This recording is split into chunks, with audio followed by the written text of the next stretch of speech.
So welcome back students, this is the third lecture in the series of irrigation engineering and hydrology. आज का जो question जिससे हम लोग शुरुआत कर रहे हैं, this question is a qualitative kind of a question. Numericals नहीं बनते इस क्वेश्चन से, इस टॉपिक से. तो शुरुआत करते हैं. क्वेश्चन ये कह रहा है कि what are the different types of canal alignments. Canal के अलाइनमेंट्स जो होते हैं वो अलग अलग प्रकार के कैसे होते हैं. कैनाल तो आप समझ ही गए होंगे. कैनाल वो कंस्ट्रक्शन होता है जिस कंस्ट्रक्शन से आप रिवर से पानी लेके और फील्ड तक उसको ट्रांसफ़र करते हैं. कैनाल एक तरीके से आपके घर में से पाइप होता है ना, पाइप जैसा काम करता है. नल से पानी आपने चालू किया, पाइप उस पानी को ले जाएगा और दूसरी जगह पे ट्रांसफ़र कर देगा. सिमिलरली कैनाल भी रिवर से पानी को लेते हैं और उसको एक कंट्रोल्ड मैनर में कोशिश करते हैं कि वो फील्ड तक पहुंच जाए. ठीक है. अब किस किस अलाइनमेंट से उस कैनाल को हम लोग डिस्ट्रीब्यूट कर सकते हैं लैंड पे, उसके तीन कैटेगरीज होती हैं. पहली कैटेगरी होती है हमारे पास वाटर शेड या रिज कैनाल. दूसरी कैटेगरी होती है हमारे पास कंटूर कैनाल. और तीसरी कैटेगरी होती है हमारे पास cross contour canal. Cross contour canal. ठीक है. अब इन तीनों के बारे में अभी मैं डिस्कशन करूंगा इस पार्ट में. तो सबसे पहले बात करते हैं वाटर शेड या रिज कैनाल के बारे में. तो वाटर शेड या रिज कैनाल क्या होता है. जब भी हमारे पास, जैसे मान लेते हैं कि आई हैव दिस हिल, एक हाईलैंड है हमारे पास. उस हाईलैंड को ये इस डायरेक्शन में आगे बढ़ रहा है हाईलैंड हमारे पास. तो ये जो रिज है ये इस प्रकार से आगे है. अगर इस रिज के ऊपर, रिज मतलब क्या होता है, हाईलैंड एक तरीके से, इस रिज के ऊपर से अगर मैं एक पानी की धार को अगर मैं पास कराऊं तो क्या होगा कि इस रिज के, ये रिज तो हाईलैंड है तो पानी यहाँ भी बह सकता है, पानी यहाँ भी बह सकता है, दोनों डायरेक्शन में पानी बह सकता है. और ग्रेविटेशनल फ्लो होता है. क्या होता है, ग्रेविटेशनल फ्लो, यानी उसके लिए कोई पंप लगाने की ज़रूरत नहीं है, अपने आप ही ग्रेविटी उसको खींच लेगी. तो जब कोई कैनाल किसी रिज के ऊपर से फ्लो करे और उस रिज के ऊपर से फ्लो करने की वजह से क्या होगा कि उस कैनाल को उसकी जो डिस्ट्रीब्यूटरीज होंगी, जो दोनों तरफ उसकी डिस्ट्रीब्यूटरीज निकलेंगी, उनके ऊपर ज़्यादा प्रेशर लगाने की ज़रूरत नहीं है. वो अपने आप अपनी पोटेंशियल एनर्जी की वर्च्यू से दोनों डायरेक्शन में फ्लो करेगा, ग्रेविटी के डायरेक्शन में. तो दिस इज नोन एज, इस प्रकार के कैनालों को हम लोग कहते हैं वाटर शेड या रिज कैनाल. ठीक है. वाटर शेड या रिज कैनाल को समझने के बाद अब हम लोग आते हैं दूसरे प्रकार के कैनाल पे, कंटूर कैनाल. कंटूर कैनाल क्या होता है. कंटूर कैनाल एक ऐसा प्रकार का कैनाल होता है जिस कैनाल में कंटूर की जो लाइंस होती हैं, कंटूर लाइंस तो आपने सुनी होंगी क्या होती हैं. कंटूर लाइंस अगर नहीं सुनी हो तो बता देता हूँ. कंटूर लाइंस वो इमेजिनरी लाइंस होती हैं जो उन सभी पॉइंट्स को जोड़ती हैं जिन पॉइंट्स का एलिवेशन सेम होता है. एलिवेशन मतलब मीन सी लेवल से वो सारे के सारे पॉइंट्स एक ही हाइट के ऊपर होते हैं, ऐसा है. तो उन सभी पॉइंट्स को जोड़ के जो मैं बनाता हूँ उस कर्व को ही मैं कहता हूँ कंटूर. क्या कहता हूँ, कंटूर कहता हूँ. ठीक है. तो कंटूर कैनाल क्या हुए, कंटूर कैनाल वो कैनाल हुए कि जो एक कंटूर लाइन है, उस कंटूर लाइन के पैरेलल में अगर मैंने एक कैनाल को कंस्ट्रक्ट कर दिया, यानी क्या होगा कि कंटूर लाइन जैसे एक स्लोपिंग ग्राउंड है, इस स्लोपिंग ग्राउंड के एक लेवल पे एक कंटूर, नीचे जाएंगे तो एक लेवल पे एक कंटूर लाइन के पैरेलल में मैंने एक कैनाल बना दिया. तो क्या है कि कैनाल का जो पानी है वो एक ही साइड फ्लो करेगा, ऊपर साइड तो पानी जाएगा नहीं, वो पानी सिर्फ जाएगा नीचे की तरफ. ऐसा है. आप समझ रहे हैं मेरी बात को. तो ये कंटूर कैनाल की एक वो होती है, क्या बोलते हैं, खासियत होती है कि पानी हमेशा यूनि डायरेक्शनल है, एक ही डायरेक्शन में डिस्ट्रीब्यूट किया जा सकता है, ऊपर के डायरेक्शन में डिस्ट्रीब्यूट नहीं किया जा सकता. अब प्रॉब्लम समझिए. प्रॉब्लम क्या है कि कैनाल का जो पानी है वो पानी, क्योंकि कैनाल कंटूर से इंक्लाइंड है ना. अब मान लेते हैं कि दो कंटूर के ऊपर वाले कंटूर पे एक कैनाल है, नीचे वाले कंटूर पे एक और कैनाल है. तो ऊपर वाला जो कैनाल है वो अपना पानी नीचे के डायरेक्शन में स्लोप करेगा और नीचे वाला जो कैनाल है वो अपना पानी नीचे के डायरेक्शन में स्लोप करेगा.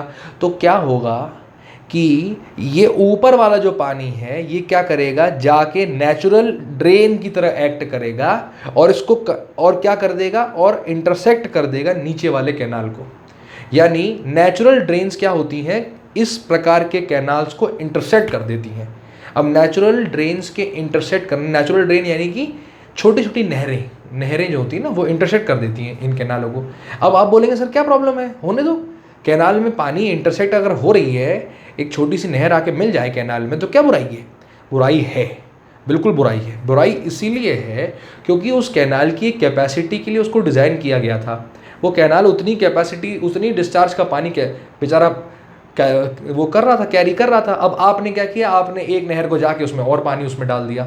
अब और अगर नहर का पानी डालोगे तो क्या होगा, कैनाल में फ्लडिंग हो जाएगी, ओवर टॉपिंग हो जाएगी, बैंक्स के ऊपर से, उसके जो बैंक यानी तट होते हैं ना, तटों के ऊपर से पानी क्या है, बहना शुरू हो जाएगा और वो स्ट्रक्चर फेल हो जाएगा। तो इस केस में क्या करना पड़ेगा कि जिस पॉइंट पे नेचुरल ड्रेन और कैनाल एक दूसरे को इंटरसेक्ट करें, ये कैनाल है, ये नेचुरल ड्रेन, इसे मान लो कि एक नहर आके इसमें इंटरसेक्ट कर रही है, तो इस पॉइंट पे आपको बनाने पड़ेंगे क्रॉस ड्रेनेज वर्क।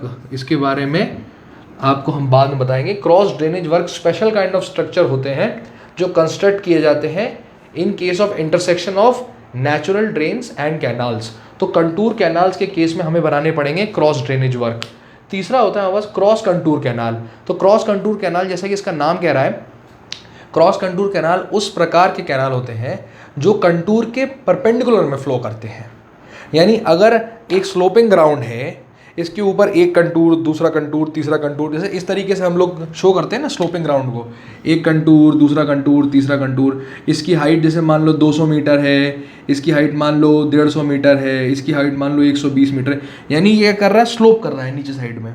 अब ऐसा कैनाल जो इन सभी के परपेंडिकुलर फ्लो कर रहा है नीचे के डायरेक्शन में, यानी क्या है, उसकी नेचुरल ग्राउंड की स्लोप दे उसको मिल गई, तो वो ग्रेविटी के फ्लो से नीचे के डायरेक्शन में फ्लो कर रहा है।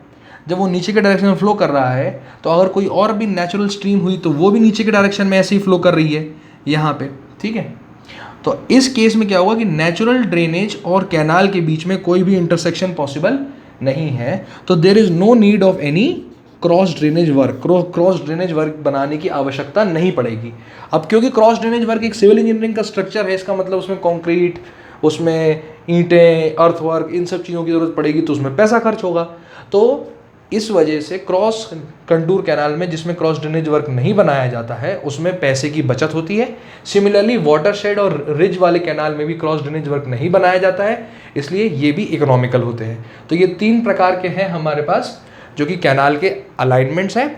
आई am going to meet you in the second question. अब आप लोग सेकेंड क्वेश्चन के बारे में बात करेंगे इसके बाद। Okay, so moving on. Okay, so this is the next question in this lecture. What is this question talking about? This question is talking about explain the sediment transport mechanics of an earthen canal. एक earthen canal है, earthen मतलब एक ऐसा canal जिस canal की जो सतह है, उसकी जो सरफेस है, उस पर कॉन्क्रीटिंग नहीं की गई, बस सिर्फ उसका गड्ढा खोदा गया, उसको कॉम्पैक्ट कर दिया गया एंड और उसमें से पानी छोड़ दिया गया अपन लोगों को। तो उस कैनाल के अंदर सेडिमेंट को ट्रांसपोर्ट करने के क्या मैकेनिक्स इन्वॉल्व है, उसको एक्सप्लेन करना है हमें, ठीक है। इससे रिलेटेड कई सारे ऑब्जेक्टिव टाइप क्वेश्चन आपके प्रीवियस ईयर में भी आ चुके हैं और आने की संभावना है इस बार के एग्ज़ाम में। So let us understand what is this thing all about.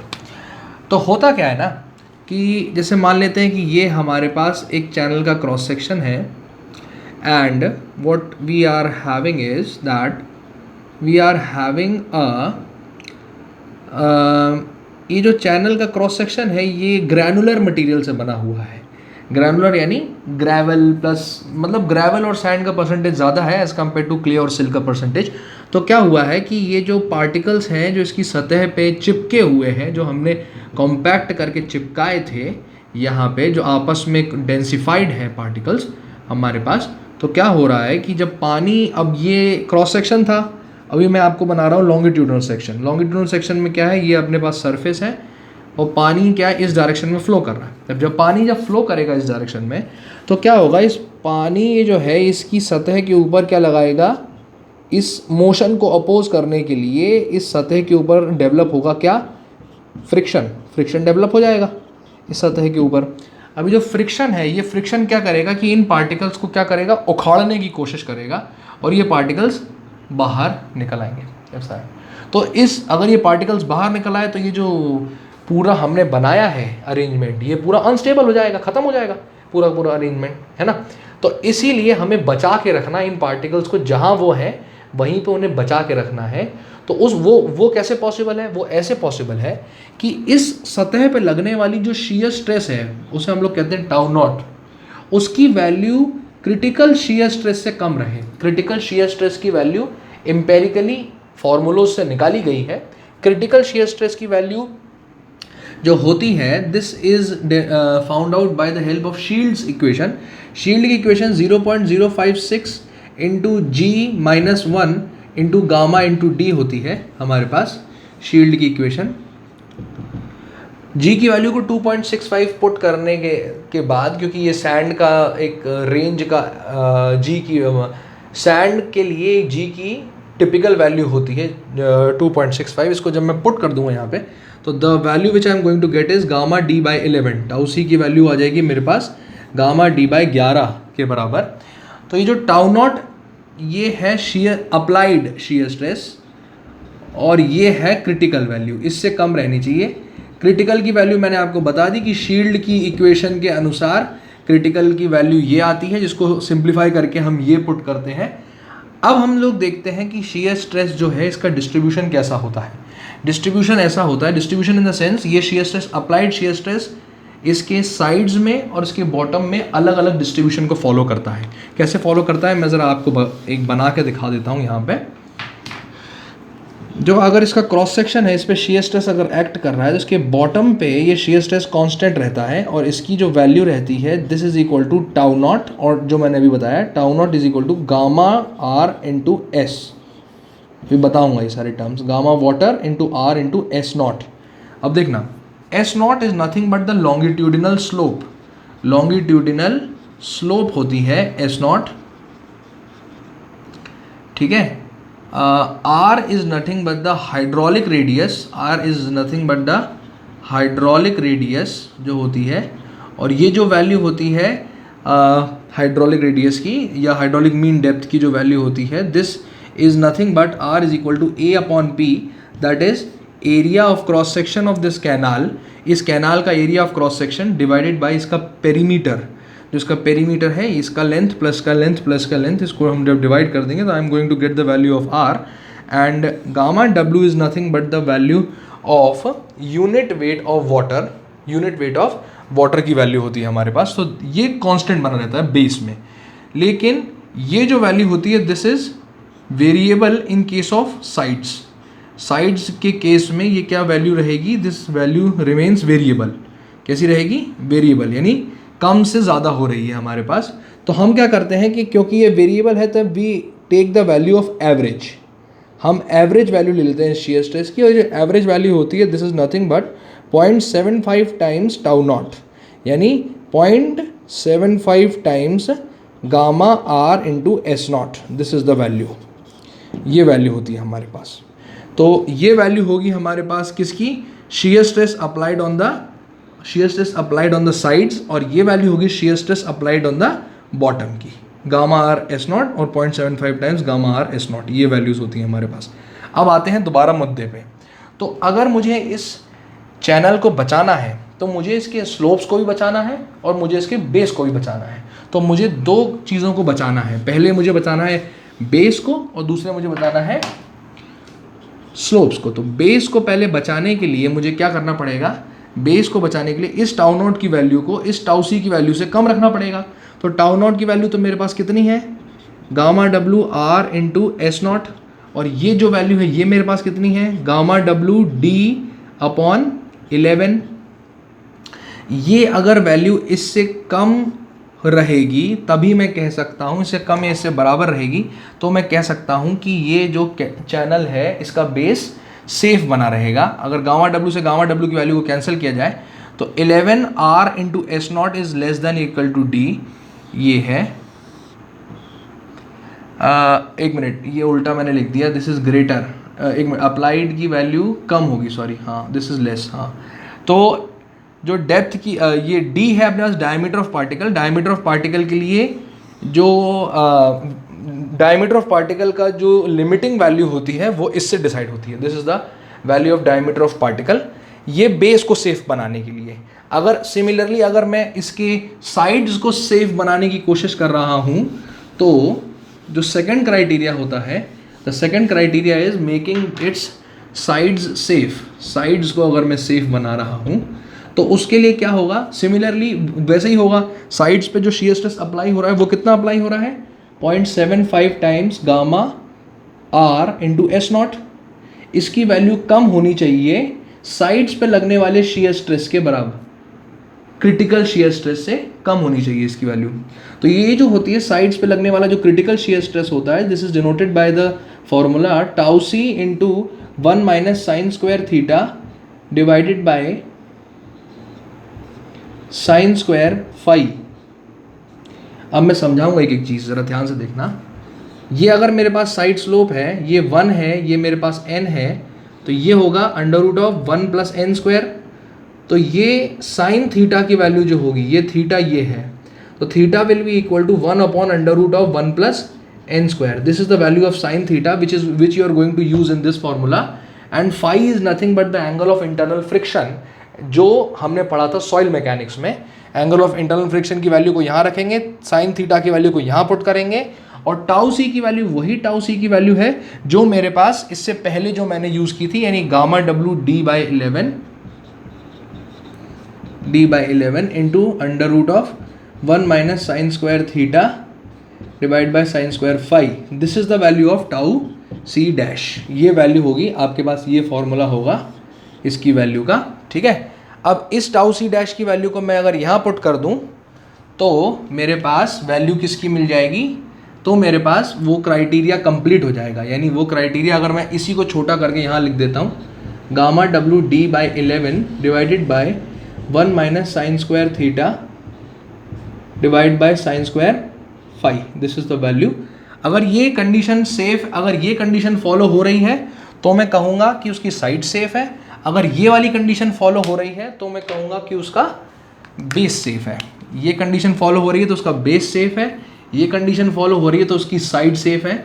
और अगर दोनों कंडीशन को साइमल्टेनियसली मुझे फॉलो कराना पड़ेगा तो एक वैल्यू आएगी मेरे पास डायमेंशन की यहाँ से, एक वैल्यू आएगी डायमेंशन की यहाँ से, इन दोनों डायमेंशंस के सिंक्रनी लेके चलना पड़ेगा। यानी जो भी डायमेंशन कम होगा उसको हमें कंसिडर करके चलना पड़ेगा ताकि वो इन दोनों क्राइटेरिया को सेटिस्फाई कर सके, ऐसा है। So this is all which I would like to tell you in this part of the lecture series. Irrigation engineering का तीसरा लेक्चर इसके साथ समाप्त है। मैं आपको मिलूँगा अगले पार्ट में। Thank you.